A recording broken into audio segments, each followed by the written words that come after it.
नमस्कार सभी को। मैं Navneet Gautam classes of physics में आप सभी का स्वागत करता हूं। तो बीएससी 6 सेमेस्टर जो आपका सेकंड पेपर है, जिसका नाम आप जानते हैं एनालॉग इलेक्ट्रॉनिक्स, उसका पार्ट ए है। तो उसका जो एनालॉग इलेक्ट्रॉनिक्स पार्ट ए है, उसके इम्पोर्टेंट टॉपिक्स एग्ज़ाम के लिए आपके सामने लिखे हैं। यूनिट वाइज इम्पोर्टेंट टॉपिक्स मैंने लिखे हैं, आप देख सकते हैं। यूनिट 1, यूनिट 2, यूनिट 3 और यूनिट 4। तो यूनिट फर्स्ट के जो टॉपिक्स हैं वो थोड़ा ज़्यादा इसलिए हैं क्योंकि यूनिट फर्स्ट थोड़ी बड़ी है। यूनिट फर्स्ट का नाम है सेमीकंडक्टर जंक्शन। इसे हिंदी में क्या कहेंगे? अर्धचालक जंक्शन को कहते हैं संधि। ठीक है, तो अर्धचालकों के बारे में, सेमीकंडक्टर के बारे में आपने बीएससी सेकंड सेमेस्टर में भी पढ़ा था, और उसके साथ साथ बीएससी 4th सेमेस्टर में भी ट्रांजिस्टर के बारे में और सेमीकंडक्टर्स जो है इन सब के बारे में आपने पढ़ा था। ठीक है, तो यूनिट फर्स्ट में सेमीकंडक्टर जंक्शन के जो इंपॉर्टेंट टॉपिक्स हैं आइए देख लेते हैं। तो लिखा है मोबिलिटी। मोबिलिटी आपके लिए कोई नया टॉपिक नहीं है, ये 12th क्लास में भी था। इसे गतिशीलता हिंदी में कहते हैं। ठीक है, तो मोबिलिटी क्या होती है और मोबिलिटी जो है कंडक्टिविटी से किस तरीके से रिलेटेड है, ये है ना 12th में भी था ये। तो ये मोबिलिटी की कंडक्टिविटी से रिलेशन और मोबिलिटी की खुद उसका डेफिनेशन, छोटा सा उसका डेरिवेशन, ये आप देख लेंगे। ड्रिफ्ट करंट क्या होता है, डिफ्यूजन करंट क्या होता है, करंट के 2 प्रकार हैं, इन्हें अच्छे से आप देख लेना। फर्मी लेवल जो होता है ना इंट्रिंसिक सेमीकंडक्टर्स में, आंतर अर्धचालकों में, इसे आप कर लेंगे। फिर फर्मी लेवल बदलता रहता है, टेम्परेचर पर आधारित होता है, टेम्परेचर के वेरिएशन से ये चेंज होता रहता है, तो उसकी लोकेशन टेम्परेचर पर किस तरीके से डिपेंड करती है, ये आप क्वेश्चन देख लेंगे। ठीक है, क्लियर है। और देखो ये दोनों क्वेश्चन सिमिलर हैं लगभग।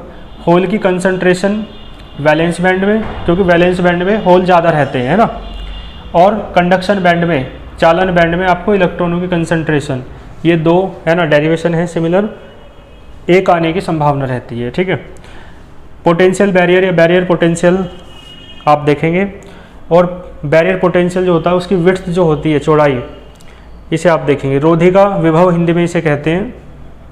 ठीक है, डिप्लेशन लेयर वाला कॉन्सेप्ट भी आपके लिए पुराना है।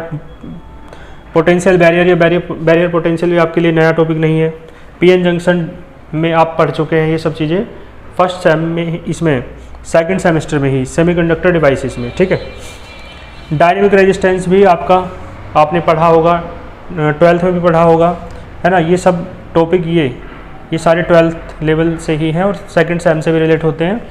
एक ये डायोड इक्वेशन है ना 6th सेम में, ये बहुत ज़्यादा इंपॉर्टेंट इक्वेशन है, इसे आप अच्छे से देख लेंगे। फिर सेकंड यूनिट पे चलते हैं, जिसका नाम है ट्रांजिस्टर मॉडलिंग। तो ट्रांजिस्टर मॉडलिंग में आप देखेंगे, पहले ये बीएससी 3rd ईयर के, ये मतलब जब बीएससी 3 सालों की होती थी तो एक ही बुक थी वो, जिसका नाम सेमीकंडक्टर डिवाइसेस सेकंड सेम में हुआ, है ना, और बेसिक इलेक्ट्रॉनिक्स करके कुछ पार्ट 4th सेम में, और अब ये एनालॉग इलेक्ट्रॉनिक्स करके 6th सेम में कुछ पार्ट रखा। तो तीनों सालों में कुछ पार्ट उस बुक का, है ना, इन्होंने डिस्ट्रीब्यूट कर दिया। एच पैरामीटर्स होते थे इलेक्ट्रॉनिक्स वाली बुक में ही। तो एच पैरामीटर्स मैं आपको बता दूं बहुत इंपॉर्टेंट टॉपिक हैं, हालांकि इसमें जेड और वाई पैरामीटर्स भी हैं इस यूनिट में, लेकिन एच पैरामीटर से रिलेटेड जो भी क्वेश्चन है आप कर ही लेना, है ना।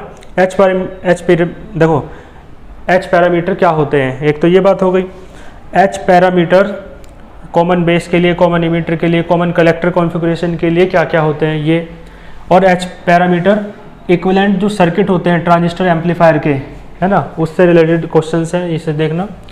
और एच पैरामीटर की टर्म में input impedance, current gain, voltage gain और आउटपुट इम्पीडेंस, ये एच पैरामीटर की टर्म में निकालते हैं, है ना।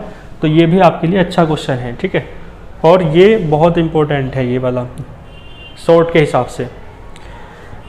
ठीक है, फिर देखो 3rd यूनिट है फील्ड इफेक्ट ट्रांजिस्टर, ये भी है ना, इसमें FET है ना, फैट और मोसफेट दोनों आप देख लेंगे अच्छे से। ठीक है, दोनों को अच्छे से तैयार कर लीजिएगा, दोनों इंपॉर्टेंट है। फिर ये voltage divider biasing common source वाली, इसे देख लेना। Break down voltage, short, very short में पूछ सकता है।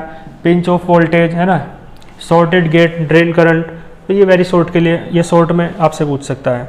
अदर डिवाइसेस में 2 ही टॉपिक हैं आपके, है ना, लेकिन उसमें बहुत सारे टॉपिक के अंदर सब टॉपिक दिए हुए हैं।